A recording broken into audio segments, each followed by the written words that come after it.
Emily, florals for spring? Groundbreaking. I'm sorry. It was a rookie mistake. I won't let it happen again.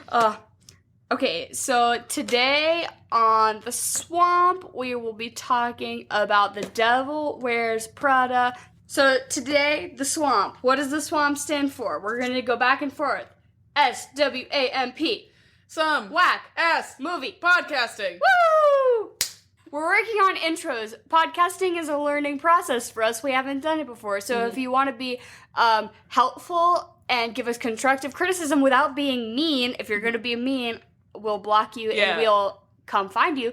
Emphasis on not being mean. Yeah. We're very sensitive ladies. If you be mean to me, I'm going to cry and then I'm going to do something that will maybe put you in jail. So DM us on our social media platforms. We are on both Twitter and Instagram at The Swamp Pod. You can also email us at theswamppodcast@gmail.com. We have an email. Yeah, we have an email now! Woo! Hey. Yippee! I made us an email account. You know, not everybody uses social media, I guess. I guess it's, it's 2021, get on the fucking boat. But if you're 40 plus and you want to hit us up, email. But so if you have anything constructive to say to us, I guess you can say it. Henry constantly... No, actually, please say it. Yeah, please. I mean, Henry, who was on our last episode, The Phantom Menace, he is really constructive while also being a little bit mean, and it does make me cry, and then he has to hug me for 45 minutes. But he does listen to all these episodes because he's our unofficial manager, producer. I mean, I'm the, I do everything, but... We'll get him a name tag sometime soon, but until then, unofficial manager. Yeah, so Henry listens to everything, and he's constructive. He's constructive while also being a little bit mean. But so if you could be constructive while not being mean, that would be appreciated. Today we're going to be talking about The Devil Wears Prada. I was really excited to watch this movie for the podcast because Emily had suggested it when we were originally brainstorming, and I had said, hey, I've never seen this movie. And shocking. Fully shocking. She said, what the fuck? And so we decided to watch it, and it was really good. I'm glad we watched it. I'd like to know, because for me, The Devil Wears Prada is one of those things that, I don't know if any of you have had cable for the last 10 years, but it was on consistently, at least once a week on some channel. You could always find The Devil Wears Prada on. So I want to know what your thoughts were as someone that has never seen it. What did you think about it going in? Did you have any preconceived notions about it? Give me all of your thoughts. Yeah, so basically the only thing I knew about this movie were like what I had seen from memes. So there are a lot of, Devil Wears Prada based memes because it is a very widely accepted and loved movie. So the florals for spring, groundbreaking, that's obviously a meme. And, is she wearing the Dolce and Gabbana? Yeah, I am, whatever they say. That's a fucking meme. So I had known it a little bit from memes, and obviously this got a big cast, and I was kind of familiar with the general plot, but I had never seen it before. I just had never really gotten around to watching it, but I really loved it. It was such a romp, such a fun movie. What a great cast, what great performances. Honestly, I think that the base plot line of this movie, done incorrectly, garbage.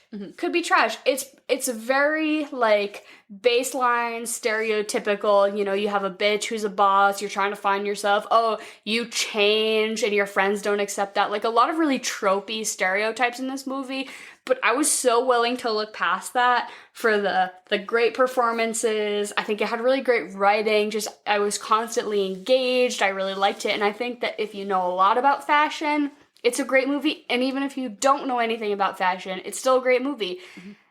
There's a lot for everybody, depending on your knowledge base. If you could be, in terms of the movie, you could be an Andy or you could be an Emily. It doesn't matter. You will still enjoy this film.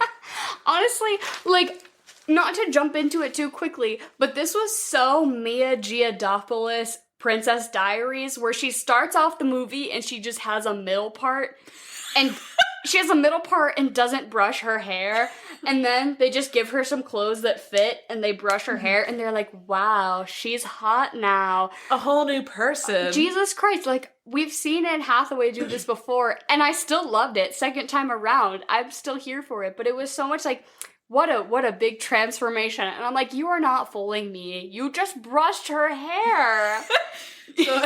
So for context, what this movie is about is pretty much this girl, Andy. I can only assume she's right out of college. She said she went to Northwestern. They really drilled that home. And honestly, I don't give a fuck. I don't give a fuck where she went to college. She keeps saying it. She's wearing the sweatshirt. Stop. Enough. Stop. What money did Northwestern pay to get, the props for this movie? Yeah, fuck it.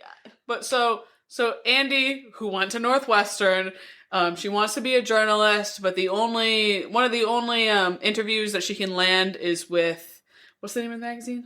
Runway. Yeah. Yes, Runway, which is obviously a parallel for Vogue. This was based off of a book, and the book was based off of somebody's actual real-life experience being an intern, assistant, whatever, at Vogue magazine. So a lot of these characters and a lot of these experiences are taken from firsthand actual experiences from somebody who worked at Vogue.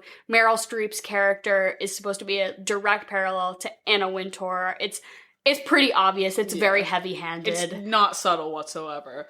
But so Andy, she goes and she dresses frumpy. She doesn't care about fashion at all. They really drill that into your head. She's like, wow, she looks like shit. So she goes and she ends up getting this job miraculously. She does this whole transformation. Her bangs are not at all, not middle parted anymore. She wears Prada. And so she ends up becoming this very fashionable, to-do, great worker, great intern, the favorite of Meryl Streep. And it really, what's the right words for it? I mean, it's kind of working out for her in the movie that she's really progressing in her career, but she's also really digressing in her personal life. A lot of her friends, her boyfriend, are kind of thinking, she is spending too much time at her job. They don't really understand her whole situation. So you get kind of a balance switch in which, her friends are kind of being critical of her situation, but she's doing great at work, and she gets to go to Paris Fashion Week with Meryl Streep, aka Anna Wintour, aka, what was her name? Miranda Priestly. Miranda Priestly, fuck it. So she gets to go to Paris Fashion Week. She goes, and her boyfriend dumps her. He says, you're too fashionable, I guess.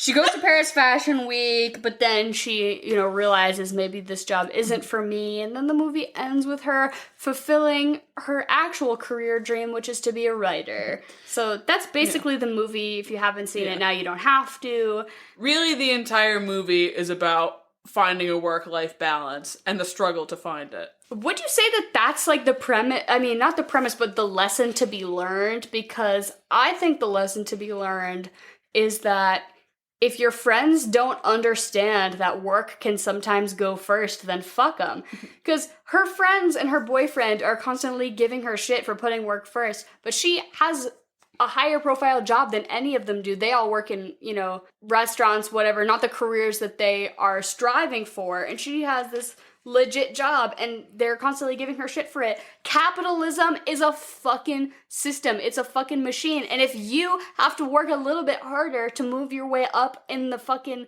ladder of capitalism life, they're in New York City. Rent is fucking high, man.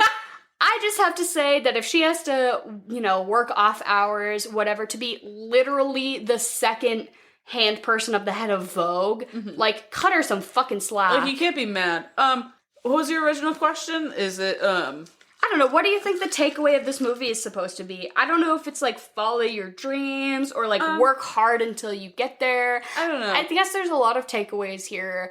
One really interesting connection that I just thought of, it's kind of out of left field, is that you're gonna, to be successful, I suppose you're gonna have to leave people behind. And I watched, this is where it's out of left field, I watched the Lil Peep documentary pretty recently. R.I.P. Honestly, yeah, for real. R.I.P. to a legend. And there was a really strong point in it.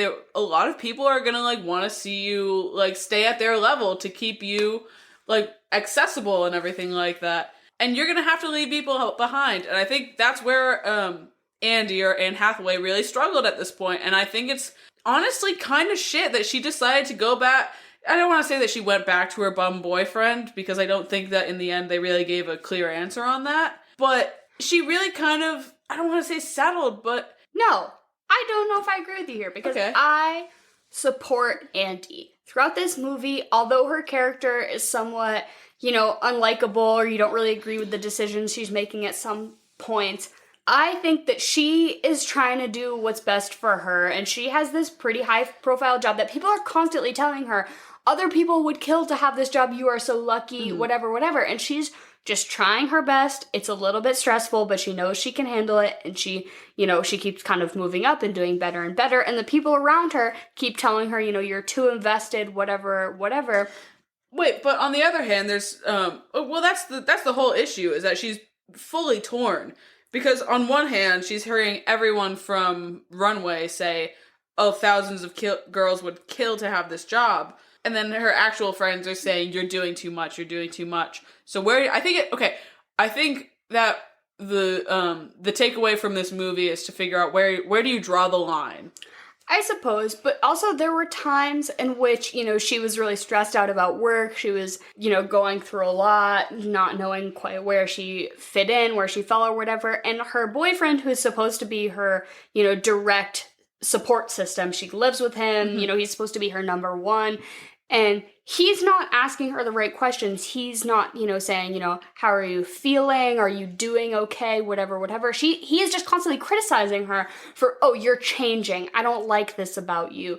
You're doing too much for this job. Being constantly on the combative towards her. Whereas I think a good boyfriend or a good partner would, be saying like, I see your mental health deteriorating, and I think we should talk about it, where he wasn't bringing up the right conversations. And, this movie was put out in 2006, so maybe that wasn't quite, on the forefront, but she is trying really hard at work, and she's trying really hard with her friends. But yeah, I definitely agree the work-life balance is certainly a theme here, but I think that her friends are being kind of portrayed as the bad guys. And I almost agree with the movie's perspective on that because they are criticizing her, and it's tough, If you don't have a job like that, you don't know. Everybody's situation is different, and they weren't asking her how she was feeling. They were only being criticizing of her situation, basically.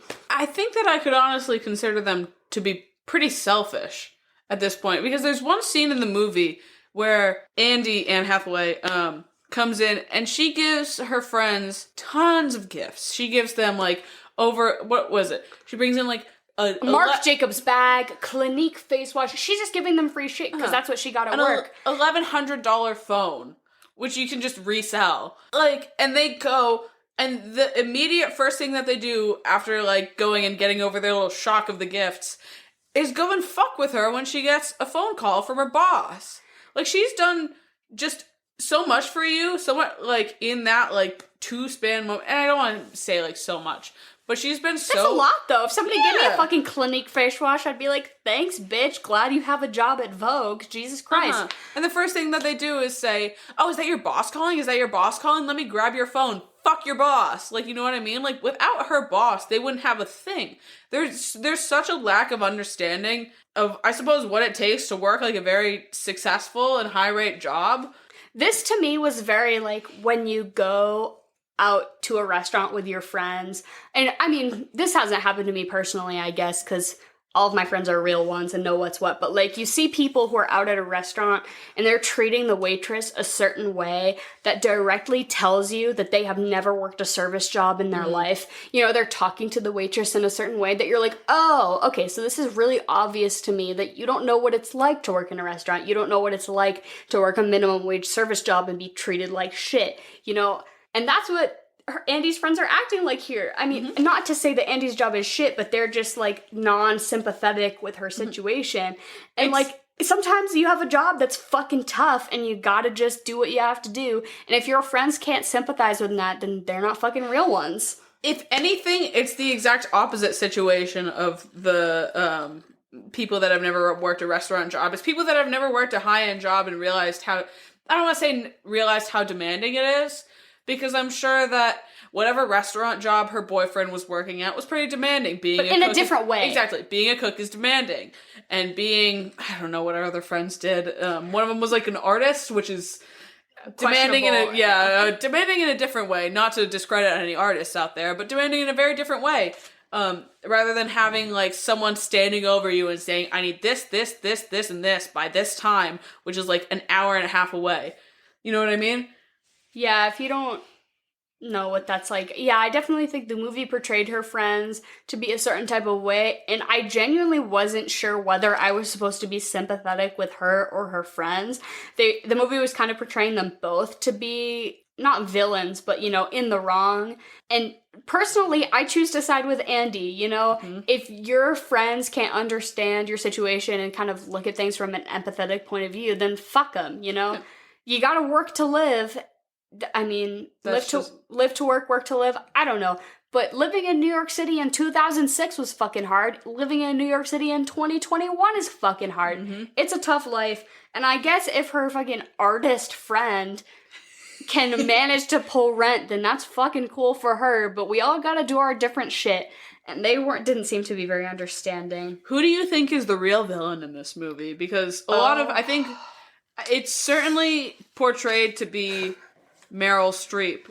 But not even. Like, I think that every time almost a villainous character was introduced, pretty soon after, they do have humanizing moments. Like Emily Blunt's character, Emily, you think she's supposed to be, you know, the bad coworker, the person who is giving Anne Hathaway shit all the time. But there were moments where you're like, no, she's a person too, and she's just trying her best. Meryl Streep, she's the bitch boss, whatever, but she has humanizing moments too. I don't know if there's I guess, honestly, capitalism is the fucking villain in this movie. For making all these people have to fucking work 97 hours a week just to make Anna Wintour happy, I guess. Like, honestly, in my opinion, Anne Hathaway's boyfriend was the real villain for being a fucking Debbie fucking Downer. Like, just support your girlfriend. She's having a hard time. Oh, she didn't bring you a cupcake on your birthday. Boo. She did bring him a cupcake on his birthday. Yeah, she literally brought him a cupcake, but he's being a bitch about it. It's one of those things. Like, personally, I feel like the whole birthday scene where she's at this massive gala and she really has to be there, because there are so many times it's either she does this or she loses her job, pretty much, and it's very like at odds with her relationship with her boyfriend. But I mean, okay, if he can't understand that that's just what has to happen, then he's a fucking piece of shit. He's a piece of shit. Fuck that character. He's the villain. I'm saying it. He's the villain. Not to downplay, like, I suppose relationships and how important like your significant other is, but like if you can't be there for your girlfriend, and I know, okay, birthdays are probably big for some people, maybe not so big for other people. That's a very like fine line. Have you ever had a friend or a person in your life who does their like birth week or their birth month? Yes. Those people, no, I'm not trying to hate on anybody, but if you do a birth month and you expect to be serviced by those around you for the entire month in which your birthday occurs, Jesus fucking Christ, grow up. On the other end of that, in reference to the movie, if he knows there's this big event going on and that she is compromised, it's one of those things that I feel like your birthday is not the specific big event. The big event is, I suppose, in those terms, what your significant other does for you. You can honestly reschedule that sort of celebration. She can go bring you out to dinner, like throw on some lingerie, make it up to you. Like, the birthday itself is not what's significant. It's what someone else does for you. So if you're so mad that Anne Hathaway doesn't go and service all of your needs on this one specific day a year, mind you, that is a very conflicting thing for probably a lot of people's schedules. That, like, you can't go and say, you know what, hey, babe, I understand. You had a work thing. It sucks. And I'm a little upset about it. But the fact that you can't get past that and just let her make it up to you at another point, like, come on. That's childish at that point. At one point, when the boyfriend is a little butthurt that Anne Hathaway has started straightening her bangs and has, acquired a certain wardrobe for her work, he is feeling tough about it, and so she comes home and she like rips off her jacket, and she's got a nice little lacy number underneath, and immediately he's like, ooh, baby, this is hot. And you know what? You gotta take the good with the bad. All of a sudden she has an expensive wardrobe, but you gotta see her in that hot Victoria's Secret shit, you know? So you gotta get the give and take of the situation. What was his name? I don't even fucking know. He was goddamn irrelevant. Personal opinion, not that cute. He was kind of scary to me. She, at one point, has a conflicting love interest with a writer who is a blonde adult. And blonde adults, especially blonde adult men, kind of give me the heebie-jeebies. Like, if you're blonde past the age of 10, like, that's just not right. Sorry to all you blonde adults out there. You're gonna kill half of our listener You think half of our listeners are blonde adults? Jesus. Enough. But, you know, he's this writer, and they meet through work, and he does some favors for her, and she doesn't really do any favors back. Not saying you should give sexual favors to your coworkers, but come on, Anne. You've got a big mouth. She literally got... You got a big mouth. And he was cuter. He was cuter than her boyfriend. Her boyfriend was not that cute. And honestly, as someone That's a hot take. I think a lot of people are going to say that's a hot take. People think that's a hot take. Honestly, I don't think her boyfriend was that cute. I think the blonde writer man, I think he was a little bit cuter. When we post this episode, we'll put up a poll on Twitter. Who do you think is hotter? Andy's boyfriend or Andy's fling? Blonde writer fling. Yeah. I think it's the writer. And not to say that Andy's boyfriend was like a deadbeat or anything, but he just wasn't really supportive and he wasn't concerning of her mental health. And this writer guy, he was like, hey, I want to help you progress your career. And that's hot to me. A guy who wants to open doors for you, I don't know, that's kind of sexy.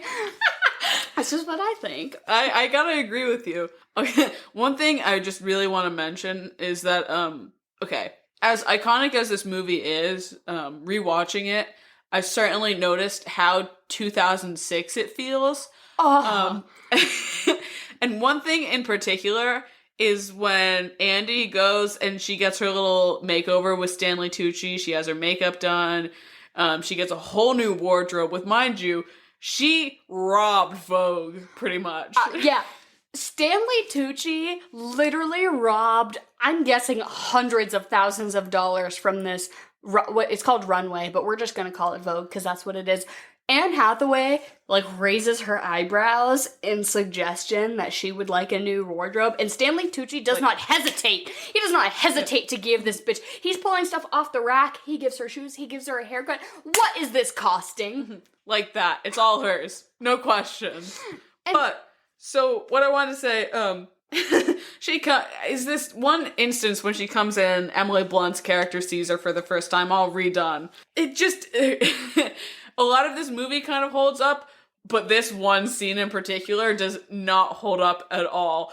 She looks like she got her wardrobe off of the rack at Marshall's. It's so bad. My number one note of this movie is that everybody who's supposed to be the pinnacle of fashion off the goddamn rack at Marshall's. Jesus Christ, it's so bad. This movie came out in 2006, and it's just shockingly surprising how bad the fashion is. Maybe it was really hot back then. I was 8 years old. I don't know. But chunky necklaces, just ill-fitting garments. It just doesn't match. Things that just don't match on purpose. Was that a choice? I don't know. Everything everyone wears, it's hideous. It made me cringe to my core. The hats. Oh my god. A little Peter Pan looking hat with a feather coming out the top. And Meryl Streep says, yes, that's it.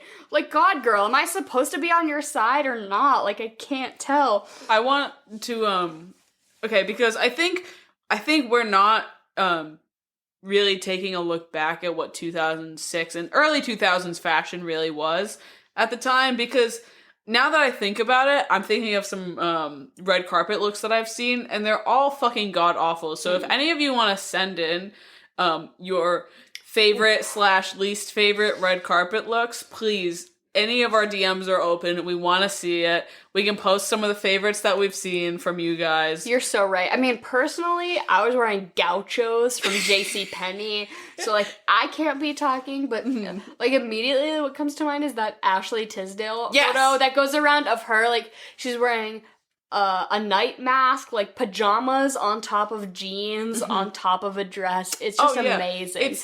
It was the leggings on top of, like, sort of like frilly tutu-y dresses, or like not even, it wasn't even leggings almost. I'm being very generous when I say that. It was jeans and like Uggs. Jeggings. But, yeah, it was bad. A lot of the fashion in this movie is bad, and considering it's supposed to be, you know, the high fashion of the time, it was pretty disappointing. It was pretty visually uninspiring, personally. I almost think if they were to update this movie in modern times, what it would look like, and I'm sure people would look back to what we think now is fashionable and they'd be like, God, that's awful. So I guess, you know, you just gotta roll with the times.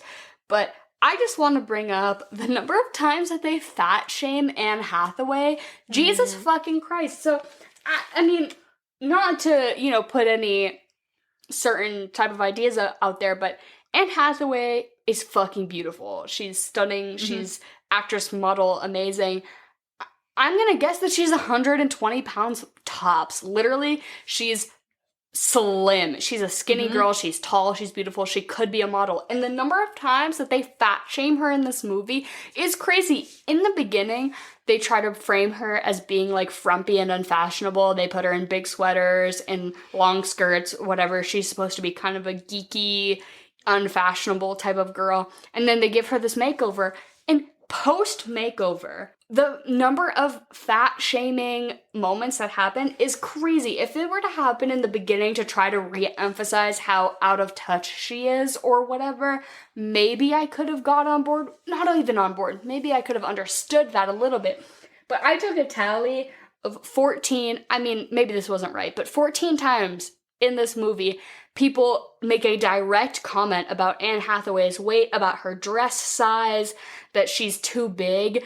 And Jesus fucking Christ, is this woman skinny as fuck. Stanley Tucci alone made maybe 10 of those comments. And just throughout the movie, everyone's constantly telling her, oh, you're in a bigger dress size than what we carry here, whatever. And it was just so, like, from a 2021 perspective, it was so cringe to me, because a size 6 is, so normal. Like, stop shaming Anne Hathaway. Jesus. Well, also, when I think about it, like, I'm not gonna lie, I was in H&M the other day, like, looking for some slacks or whatever. And I go on... not to pull from real life, but, like, I go up to the rack and it's either, all you have is really, like, size 2, size 4, and that's it. I can't find anything on clearance for the life of me, you know what I mean? It's really, I mean, in that way, I suppose, I think they certainly did a good job of showing how the fashion industry functions. I guess they keep saying, like, that she's a size 6 or whatever, and I don't really know referencing, because as a woman, every single fucking store you go into, you're a different size. Oh, yeah. You're like, oh, here I'm a 0, and then another place I'm a 26, and then in another place I'm a 9. Like, what the fuck does that mean? It's garbage. Yeah, they keep shaming her for being a size 6, and just like, okay, if you're gonna shame someone for being fat, like, don't hire an actress who's a literal size 00. Like, it just didn't make sense to me. Not cute. That just, that really, like, drives it home and makes you, I don't want to say makes you feel shitty, but I mean, it's certainly, like... I was like, yeah, shit, you're gonna shame Anne Hathaway? Fuck, I wish I looked that good. Yeah, fuck me. Even comparably to the other characters in the movie, she doesn't look any different from them. It was just such a weird, out-of-place thing, and I'm sure it was very 2006, you know, oh, we're gonna make fun of her for being too big or whatever. It just, I don't know, it didn't sit right with me. Yeah, no, I agree. Would you say that Meryl Streep is a girl boss? That is a great question. I think she's a woman boss. Girl just doesn't say right. I mean, Meryl Streep is a fucking woman, and she is the boss here. Yeah, I think that's just playing pretty much playing the character of Anna Wintour. You kind of have to be, because you are the woman in charge of pretty much the entire fashion industry. You can't say that she's not a woman boss. And Meryl Streep carried this movie on her fucking shoulders, I will say. She's a scene stealer. Every single goddamn time she's on screen, she fucking steals it. Without her, I don't think this movie would have done nearly as good as it did. I think great performances all around. I think almost everyone deserves a shout out, but the biggest fucking shout out, Meryl Streep. She got a nomination at the Academy Awards for this movie, and I think it was well deserved. I think maybe she didn't even have to change much about herself to act for this role. Maybe she just showed up and was the boss-ass bitch that she actually is, but it paid off, and I think that it was the core of this movie's success.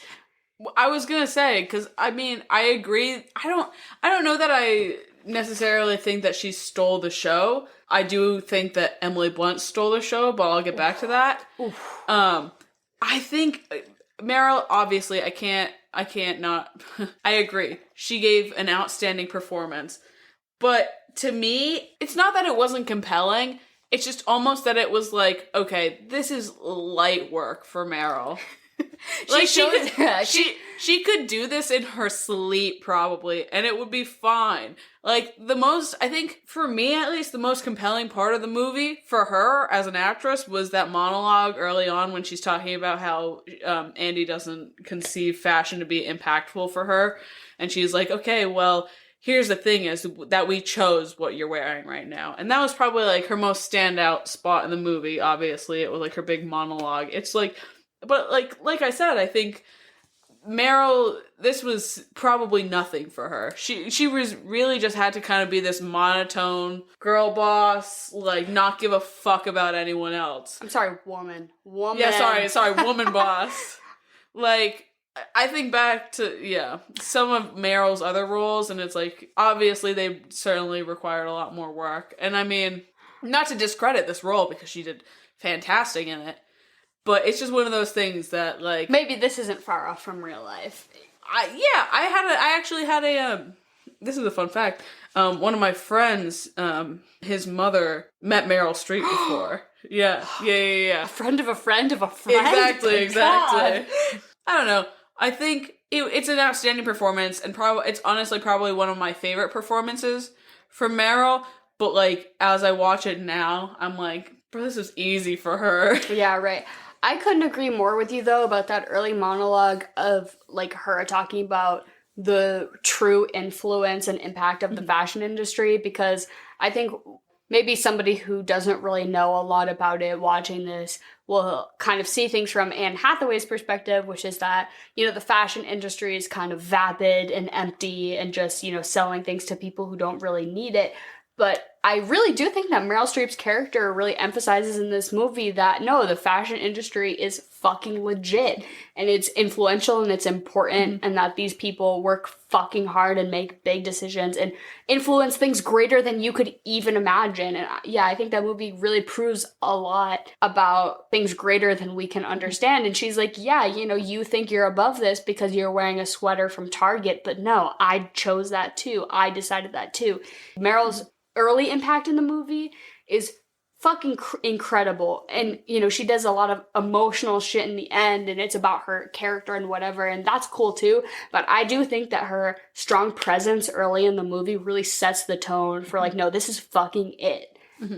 I think especially now too, because I mean, we've said it a couple of times that this movie is very like 2006, but especially in the time of fast fashion, you know what I mean, it feels even more prevalent because things are being seen on the runway and kind of snatched up by different fast fashion producers and just thrown out like so quickly to stay on trend and everything like that. So if anything, I feel like this movie, as much as we say the fashion is kind of pretty dated, it's more relevant now than it was in 2006, I would think. To a certain degree. Oh, let's talk a little bit about Emily Blunt, because she's fucking awesome in this movie. Like, Anne Hathaway, she's the lead, and she does a great job. Meryl Streep, she kind of plays the maybe antagonist turned relatable character, whatever. Meryl Streep's fucking amazing, but I do agree with you that a big scene stealer here is Emily Blunt. This was one of her first really big roles. She hadn't been in a ton of stuff before this, and I would say that this is really what jump-started her career after this role. She really, got attention of a lot of people, and she just fucking slaps in this movie. Like, so what a great performance. She certainly, undisputedly, she stole the show. I don't know. Anytime that you see her character on screen, you get kind of excited, like, what shit is she gonna talk? Honestly, she's also got the best line deliveries of the entire thing. Like, just so, I don't even want to say deadpan, because Meryl's kind of the queen of deadpan in this movie, but she's such a bitch, and it's fantastic. And you get where she's coming from half the time. Like, Anne Hathaway's character is a fucking idiot. Yeah. She's pretty unlikable. Like, it's not, like, I can't say that, Emily's character is, her name is Emily, so Emily is, she's not wrong half the time. Yeah, she's being a bitch, but it's valid. She's a valid bitch. Exactly. You know what I mean? And she's, okay. Her green eyeshadow, by God, so 2006, it makes my heart melt. In almost every scene, her eye makeup is so ridiculously heavy-handed. She just has blue metallic eyeshadow on, and it cracked me the fuck up, because she's supposed to be this pinnacle of fashion, telling Anne Hathaway what's what, and I'm like, girl, you look like a fucking clown. But it was awesome, because for 2006, that was fucking it.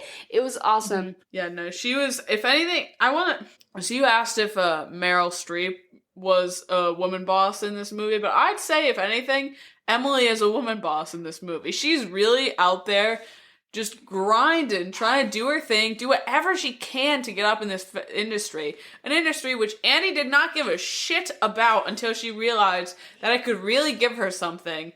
That ungrateful bitch. There was the particular scene where Emily Blunt's character closes her eyes and just deep breathes and says, I love my job, I love my job, I love my job.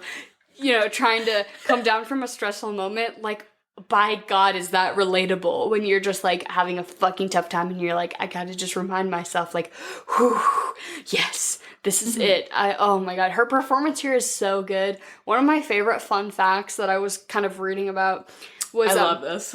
That she witnessed a mother scolding her child in a Target. And the child said, or the mom said to the kid, I am seeing this, and makes, the talking hand motion, and I want this. And it's the silence. And she just said that she saw that, and she's like, I knew it. And she improv that during the movie, and they're like, God, that's great.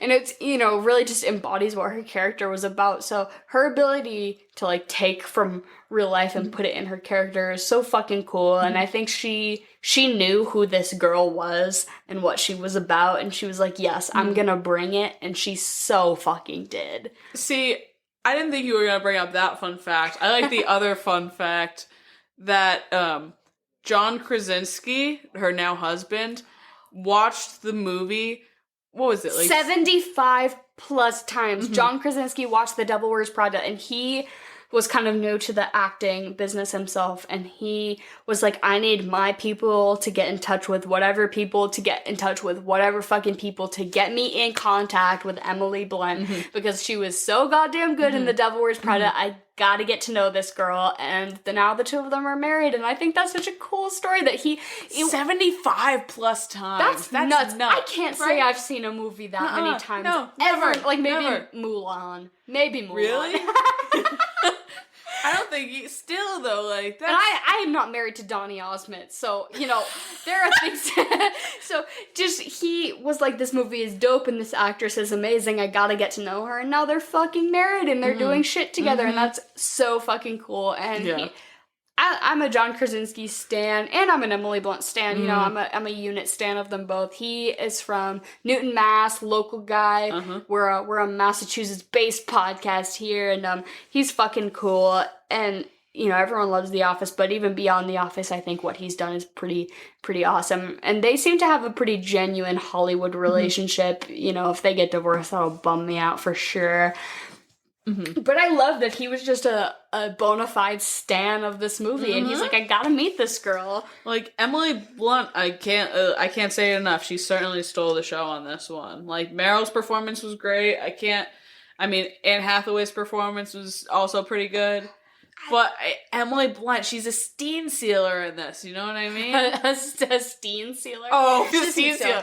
She's a scene stealer. I want to ask you, though, so, like, this is something that I'm interested to talk to you about, because I was having a conversation with somebody a very long time ago, and they said, do you know that Anne Hathaway is one of the most hated women in all of Hollywood? What? That really shocked me. But then I went on to do some research online, and it's true that people just fucking hate Anne Hathaway. And there have been so many film critics, other people in Hollywood who just have spoken out that say that, she's not good at her job, she's unlikable, and they say that, that she is too happy, that she's too much of that theater girl you knew in high school who just was unlikable. Yeah, people genuinely describe her as unlikable, and they say that it permeates into her roles. They don't like her, and the term hatha-haters even kind of came up at some point. Yeah, and I don't know if this was more of a thing that was a bit before our time, but I'm a true through and through stan of Anne Hathaway. I think she fucking brings it in everything she does. I think she's amazing. It was just a shock to me to think that she was kind of disliked in this way. But people thought that she was, too perfect almost. They said that she's not relatable because she's too perfect. And I think that this is some sort of rooted in sexism bullshit that, she can't be happy and successful at the same time. She's too good at her job. Because if this were a man, nobody would say anything. But I fucking love Anne Hathaway. Okay, because... Okay, what you just said about her being too perfect and too unrelatable is such bullshit. Because Jennifer Lawrence got the exact same hate for being too relatable and too much, of a genuine person. So, what's the middle ground? That's absurd. Well, I don't think I've ever...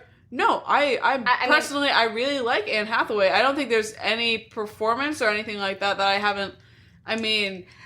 there's certainly a couple of movies that I haven't seen of hers or haven't loved, or anything like that.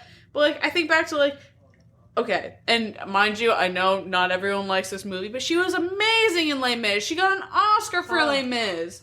She was fantastic. Time gone by. Makes me sob. Wait, Anne, is that you? Wait, I didn't. Is that you, Anne? She was fantastic. She was amazing. And Interstellar, too. She did a great job.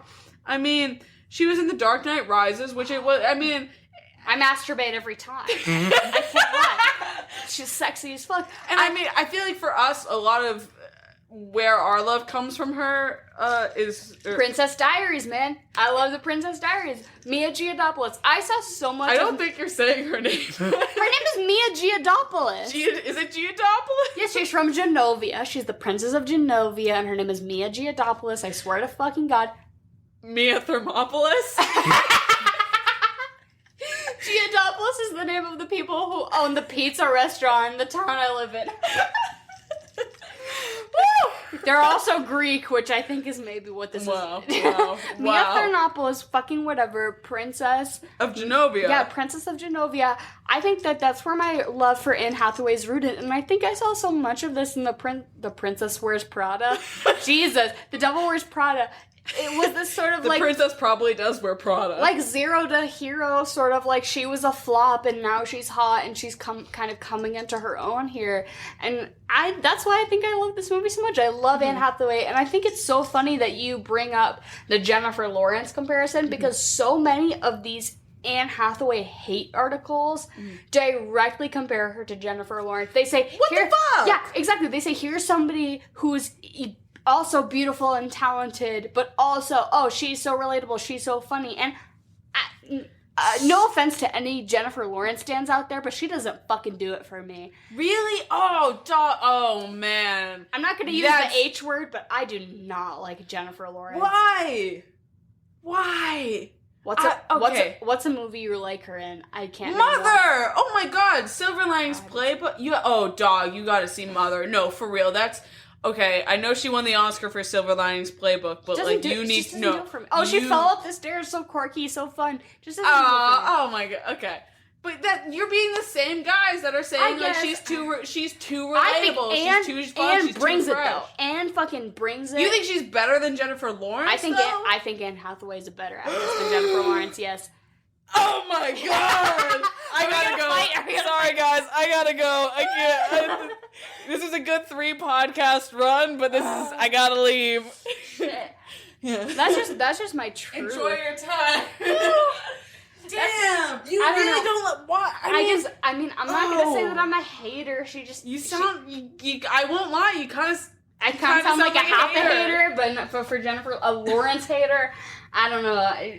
She's just not my favorite, but I love Anne Hathaway, and I think that the people who give Anne Hathaway hate are fucking stupid. So if you love Jennifer Lawrence, I guess you can hate on me. But I think so. We were talking about what the take home message of this movie is, and I think that truly it is that if your job gives you heart palpitations, you should quit. Do you ever sit in your car before work and cry? You show up 10 minutes early because you have to give yourself allotted crying time in the parking lot before you go in, because that means you should quit your job. You work at the library. Well, I love my job. I'm not talking about my current job. Okay, your current job. I'm talking about jobs of times past, and I'm saying that if your job gives you heart palpitations while you are at work, you need to quit, and you just need to move on. And the people in this movie seem to be constantly in cardiac distress. Anybody who is in Meryl Streep's presence is having a heart attack, and they need to quit their goddamn jobs. It's not healthy. Yeah. I can't say that I personally, actually, I kind of can't. Maybe not like heart palpitations, but like depression. Yeah. Aggressively work. Yeah, okay. Work-related depression, for sure. I just think out there, you 6 listeners that we have, if you cry in your car before work, just quit. Just do it. I promise you it's not worth it. You'll find a better job, and you'll find a job that is probably better paying, honest. Okay, I can't say that. But you will probably find one that's better paying. Maybe not right off the bat, but sometime soon-ish. Sometime in the future? So I think before we were talking about the presence of like a work-life balance and, you know, balancing your relationships and your work and whatever, but I also think that it's important to bring up the like mental health and work balance, because I think we see that a lot with Anne Hathaway's character in this movie, that she is kind of really struggling at some points, and she's like, nobody is helping me, nobody is, you know, giving me a hand, and she really had no support system at all. Yeah, and just a mental health work balance is almost as important, if not more important, than that whole work-life balance, you know, with your friends, your boyfriend, whatever, and work. You gotta take care of yourself too, and I think that kind of shows in this movie, because at times she's really feeling herself and she's doing great, and she's like, you know, I'm thriving at my job and that makes me feel good about myself, and her friends are being fucking not supportive and shitty. But then at other times she's like, Jesus Christ, this is, you know, taking 110% of my mental effort, and that sucks. And that shows in her work too. So I definitely think that maybe not as much prevalent of a commentary of this movie is just, you know, you gotta take care of yourself. I think part of it, I certainly agree with you. I think a mental health life balance certainly goes hand in hand with a work-life balance, you know what I mean? But I think in this movie a lot, it was like, oh, her boyfriend is mad that she dresses nice now. Her friends are mad that she can't go to the bar with them anymore. And, like, that was what was being presented as her conflict.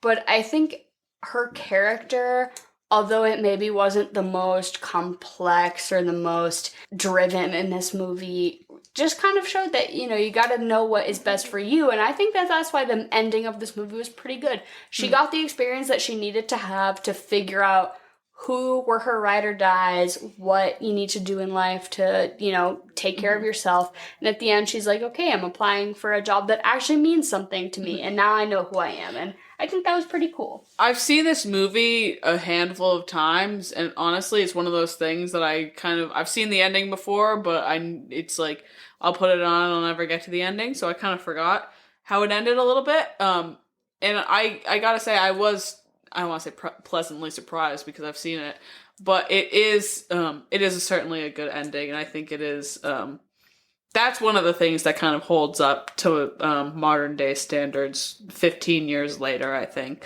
I think it's a good message for sure. What else you got on there? I'm trying to read my notes, but what does that say? They literally look like a fucking dementia patient wrote them. Okay. So I feel like, at least in the first episode when we talked about The Incredibles, we talked about a lot of hypotheticals that just weren't really feasible at all. And Oh, you mean like the that. whole episode? Yeah, the entire thing. Thank you for anyone that listened to that whole entire episode. You're a real one. Like we said, we're learning. Episode 1, not great, but we're trying to progress. But one thing that I really wanted to point out about this film was, where does Andy get every single contact that she's calling when she's on the run in New York City? I cannot agree more. She's fucking calling. She's trying to get Meryl Streep a flight, and on her goddamn flip phone, she's calling she's like, yes, is this Donatella Versace? Can I use your private jet? Where the fuck did you get her number? She doesn't have a tiny little phone book in her purse, and I know that for a fact. Okay, maybe not for a fact, but you know what I mean? It's 2006. There are no smartphones. There's absolutely no way for her to get every single person that she is calling up just at the flip of a coin. You know what I mean? Yeah, there's no chance. How does she, she got the entire phone book and put her every single contact in her phone from Runway? Maybe Emily Blunt gave her the fucking in or something, transferred her contacts into her phone or something. Maybe. I don't know. I do agree. It seemed a little unreasonable that Anne Hathaway's character was constantly able to call whoever was convenient to do her bidding for her, because what the fuck? Does she have just the number for Delta Airlines in her phone? Me, Mr. JetBlue. Can I get a flight? We're Delta Airlines. It doesn't make quite enough sense, but I'll let it, of course, I'll let it slide. It makes enough sense for the film. I just think that for, not continuity's sake, for, I don't know, reasonability? I don't know what the right word is. Maybe these contacts were supplied to her by work, but honestly, yeah, a little unrealistic to me that within 5 minutes of having this job, she's just able to call whoever the fuck she wants. Yeah. She's calling every publisher in New York trying to get the new Harry Potter manuscript. Are you kidding me? I fucking loved that plot line. That Meryl Streep was trying to test this bitch, and she was like, get me Harry Potter, and she fucking did it. I loved that. That was my favorite part of the whole movie, was that she, a friend of a friend of a friend of a friend happens to be the cover designer for the new Harry Potter. I thought that was fucking hilarious, because that's so, how things are. I don't know. I absolutely love that. See, for me, I think one of my favorite scenes of the entire movie, and I think probably one of the more iconic ones, is the montage of Andy walking through New York to Madonna's Vogue, changing outfits every time a taxi passes, or every time there's a tiny little cut for her. Mind you, I know we said the fashion wasn't great. It wasn't, but the way it was shot was certainly iconic, and with Vogue playing in the back, you can't discredit that. It was pretty top notch. If they weren't being heavy-handed enough about this metaphor that Runway magazine is maybe hinting to something a little bigger, Vogue My Madonna playing in the background will surely clue you into what's objectively happening here. So fucking funny. So, a little fun fact corner, I was reading through, some things about this movie, and something that really struck me was that this movie has the most expensive movie wardrobe of all time. And it makes sense. Of any movie ever made, the wardrobe of this movie amounts to the most money. And you would think that, I don't know, some sort of big grand production would maybe top this, but it is maybe somewhat reasonable to think that they kind of proposed this movie, what the premise was about, and then they got this crazy star-studded cast, on board. And you just have an influx. So many fashion houses and big designers were like, yes, I want my stuff in this movie because that's, great press. And so they, donated things or gave things, at reduced cost or whatever. But so face value up front, the clothes worn in this movie value to the highest movie wardrobe of all time, and I think that's fucking crazy. See, I just think that's very funny. Because it looks like it's from Marshalls. It looks like it's off-the-rack Marshalls. Because it's so ugly. I mean, I think, okay, I say it's so ugly. I think that Anne Hathaway and Emily Blunt's characters were done pretty dirty in the way that it looked like Marshalls, but I gotta say that I don't think that they styled Meryl in the same way. I think Meryl's looks really hold up in that way because, I mean, she's playing such an iconic character. And she's I think as a more matured woman or whatever, they did give her more of a classic and matured style that is kind of timeless, and she's, constantly looking a certain way, and oh my god, her hair, she looks great all the time, and I think maybe a lot of the younger characters, they were trying to stay like quote unquote up to date with the fashion, which oh god. But yeah, I think maybe in some of the later scenes, Anne Hathaway's character looks really good, like in her Paris scenes when she's in Paris with Meryl Streep, and she's wearing a lot of black, I don't know, red lipstick. She's a beautiful woman, so a lot of the times, no matter what they wear, it looks really good. But yeah, a lot of the early looks in this movie just big cringe, cringe. Yeah. Okay, so for Fuck, Marry, Kill, what do you think of the whole movie? Who are you fucking, who are you marrying, who are you killing? Okay. This is a good question. I've got my marry. Who am I gonna fuck? Okay. I think I would fuck Miranda Priestley just to be able to say that I fucked Miranda Priestley. Marry Stanley Tucci's character. Kill Andy's boyfriend, because he sucks. I have almost the exact same thing written down on my sheet. I'm just questionable about the fucking, because people who work a lot, maybe they just want to come home and sleep. I'm saying Miranda Priestley, and my second was Emily Blunt's character. Hot as fuck, but do they have the energy? Do they have the mental energy to fuck? Okay, I think, here's my theory. Okay, because I agree, I don't think I don't think that Emily Blunt's character has the mental capacity to do it. She is run down. She's worked her ass off for probably 16 plus hours of that day. A day, right? Yeah. She doesn't have the time. Miranda Priestley, she's at least like just kind of like calling the shots or whatever. Like, you know what I mean? She's maybe a little worn down, but I don't think it's really as taxing as she probably thinks it is. You know what I mean? Do you think she'd wear the strap? As a woman boss, do you think she'd pipe down for me? I don't know. That's a... Because she's worked hard all day. Like, should I expect that of her? That's tough. That's a great question. Okay, because like, do I think she's top for her? Is she's worked so hard all day? Like, do I have to do the work? Like, I will because she deserves it. But by God, like, do I want that woman to? Maybe you're just 69. Oh, that's more work than anything else. Mutual work is more work. God. Okay, I think. Because I think about, what is it, the, like, 2 scenes where she lets on about her relationship almost, where I think she tries, as much as she tries to, I don't want to say tries to, she somewhat tries to separate her work life from her... But she's putting in 110%. Like, you can't expect her to just always be there at home because she is just putting in so much at work. And honestly, maybe that's going to be lacking in the bedroom. I don't know if I'd pick her for my fuck. So do you think Miranda Priestley is a pillow princess? I just think she's knocking out and going to sleep and saying, fucking take care of yourself with the $600 vibrator that I bought you, you know? And I wouldn't blame her, but... You think she just...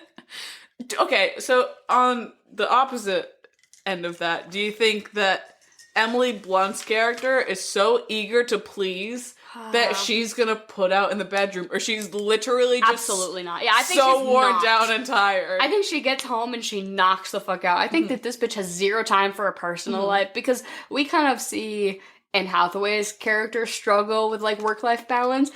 Emily Blunt's character is putting in 10 times more work than Anne Hathaway's character, and I don't think has any friends outside of work. She has no time for relationships. So although objectively in this movie those are the 2 people I'd probably want to fuck the most. Who do we fuck then? Oh God, The blonde? I'm not fucking the blonde. He clearly did not rock Anne Hathaway's world because I'm not fucking Anne Hathaway. Ugh, me neither. She seems like a pillow princess just generally. Maybe Anne Hathaway's artist friend? She's artsy, she's quirky, she's fun. I don't really know. Honestly, I don't know.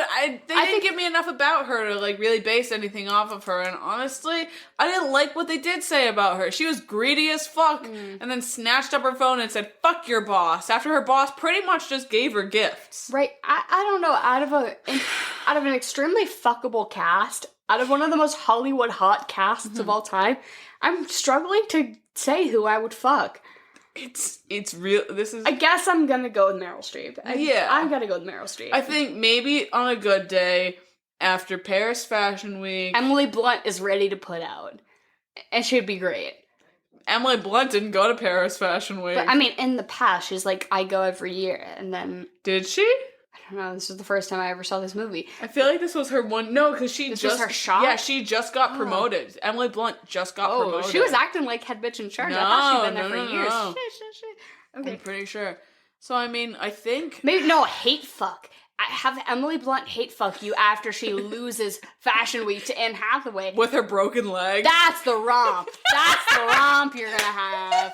That's what I'm saying. And I completely agree with you. You marry the fuck out of Stanley Tucci. He knows what's what, and you fucking kill Anne Hathaway's boyfriend. I couldn't agree more. I'm glad we came to a mutual decision on this. Yeah.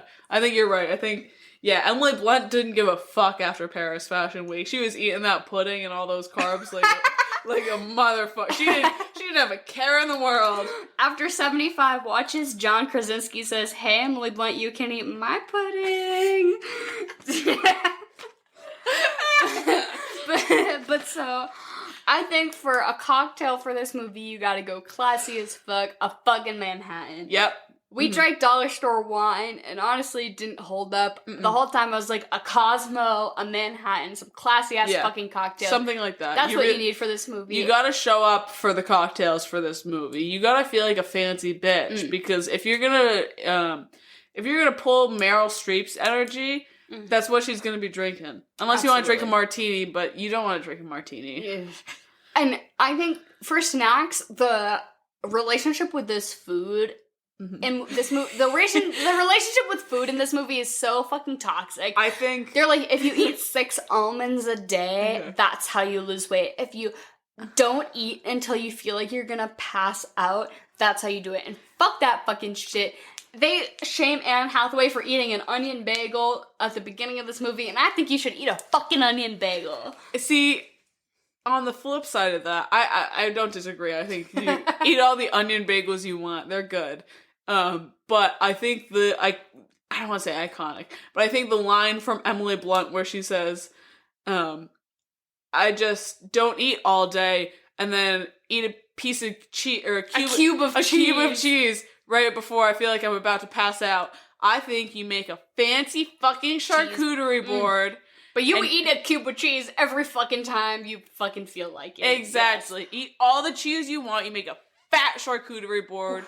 Have your Cosmo, have your Manhattan, sit back, kick your feet up, maybe get into a little fancy little number just to feel like a hot bitch. Wear some off-the-rack Marshall's fucking designer. You'll fit right in. I couldn't agree with you more. A nice charcuterie board and a fucking fancy, high alcohol level cocktail that makes you feel like a bad bitch. I think that would be great for this movie. And what would you pair for a double feature? What would be a good follow-up for this? That's hard. I haven't thought about that. I just expressed my fucking love for Anne Hathaway, and I really do think that the Mia Thernopolis, am I saying her name right? Who fucking cares? The Princess Diaries, I think you watch The Princess Diaries first, and then you watch The Devil Wears Prada, and that would be such a fucking good Anne Hathaway little romp you got going there, so I think that's my pick for double feature. I think... that's really good. Because, similar character arcs, but you kind of see her in different times in her life. I don't know. I love Julie Andrews. I think... and I'm not the biggest... Sex and the City person, but if you're going for... Actually, no, I don't know. I'm trying to think. I don't know. Because I feel like if you're going for the like big New York vibe, kind of, you could definitely do like a Sex and the City kind of thing. But... like hot bitches in New York for sure. And if you're drinking Cosmos or Manhattans or whatever, that's your fucking vibe. I feel that. Or maybe maybe you could do a Meryl. I love doing like a related actors type thing where you're like, oh, this person is great in this. Oh, it reminds me of this other thing they're great in. So like for Meryl, you have a plethora of choices. And also for like, I hate the term girl boss. But for girl boss moments, Mamma Mia after this, what a romp. You're already drunk from chugging your Cosmo. You watch Mamma Mia after this, oof. That would, okay, yeah. I think Mamma Mia would probably be a good call. It's a lot more, it's the total opposite of the Meryl that you see in this movie. And it shows her range. You get a nice range from Meryl. Yeah, I think either actor-based double feature is certainly a move. You either go Anne Hathaway, and you go... Princess Diaries, or you go Meryl Streep and you go Mamma Mia, which is just a time and a half. You can never go wrong with Mamma Mia. And you just switch it up, you make a margarita next. Oh, yeah, right. You seamlessly transition liquor to liquor. You're loving it. Yeah, Mamma Mia is such a romp. And I think if you're already drunk from only eating a single cube of cheese throughout this movie, then yeah, it'll be a really good time. I think that honestly, upon my first watching, I thought this movie was so fun. I thought there was so many good performances. I really liked it. I was so surprised that I had never seen it before. And it just really tickled me. I don't know. It was so good. So, I personally would rate this movie a 7, maybe 7.5. Where do you fall on the scale? I don't want to underrate it because it's only my first viewing, and of course I don't have that same sort of like nostalgic, like, oh, this is such a great thing I've watched a million times, but I think I'm going to give it a 6. I liked it. I think that there were certainly so many fucking problematic moments with it, like the whole, let's call Anne Hathaway a fat pig the whole movie. Let's say that eating one almond a day is still too many. Let's say wearing a size 0. The fat shaming in this movie was not super cute, and there were some moments that I didn't love, but overall I think it was a really fun romp. I'm glad I saw it. I would definitely watch it again, with a good cocktail and a single cube of cheese. So I'm gonna give it a solid 6. It's really interesting to me because you fully kept a tally of how many times. Literally, I tallied 14, and that was just starting when I had realized, like, wow, they sure are fat shaming Anne Hathaway a lot, and then I started taking tally, and yeah, it was 14 times, and Stanley Tucci's character is just constantly like, hey, Anne Hathaway, you look like a fat pig, and I was like, god damn, she's 5'10", and she's wearing a size 0, like, cut her a fucking break. She's just middle parting her bangs, and then as soon as you unmiddle part the bangs and brush her hair, she's good to go, but... Like, I think about it, too, because there was definitely, like, Anne Hathaway, her character almost, like, didn't have the credibility to, like, make comments about other people, but, like, she made, like, 1 or 2 comments about, like, oh, these girls eat a single almond for breakfast, or da-da-da-da. And mind you, I think that they really... the writers kind of tried to balance out the fat shaming almost by putting in the line of a single cube of cheese, but it was the most pathetic try in that way, you know what I mean? Like, that was such a half-assed attempt at being like, oh, but you shouldn't undereat, too. Like, when you give it a ratio of 14-1, pretty much. Yeah, not cute. It's insane. It was 2006, though, and, I hate to give excuses for the time, but it is what it is. But yeah, exactly. I'm just gonna say, for a quick, it's not quite a trivia, but we're gonna do a little bit of a giveaway to reward the people who have listened this far. We really appreciate anybody who's stuck with us and is willing to fucking listen to our bullshit, so that's really fucking cool. Thank you so much. This isn't even a fucking trivia question, but I just want to know, who would you rather fuck? Anne Hathaway's boyfriend in the movie or the blonde writer guy? If you haven't seen this movie and you've listened this far, that's even a fucking bonus, so please tell me that. But just Google them, Anne Hathaway's love interest in The Devil Wears Prada, the blonde guy versus the brown-haired guy. I don't know. Just tell me who you would rather fuck. We'll definitely put up some posts on our Instagram and our Twitter, but tell me who, and then you will be entered into a little drawing. Whoever answers that question in our DMs, we will draw and give you a little bit of a prize. Just, as a thank you to the people who've listened. You guys are fucking great, and we're trash. So, you know, kind of a little bit of a thank you. And just to wrap up things, are you wearing the Chanel boots? Yeah, I am. Anne Hathaway, goddamn. All right, thank you for listening. Make sure to follow us on social media and answer the question if you want to be put into a raffle for a cool little prize. Woo! We love you guys. Thank you.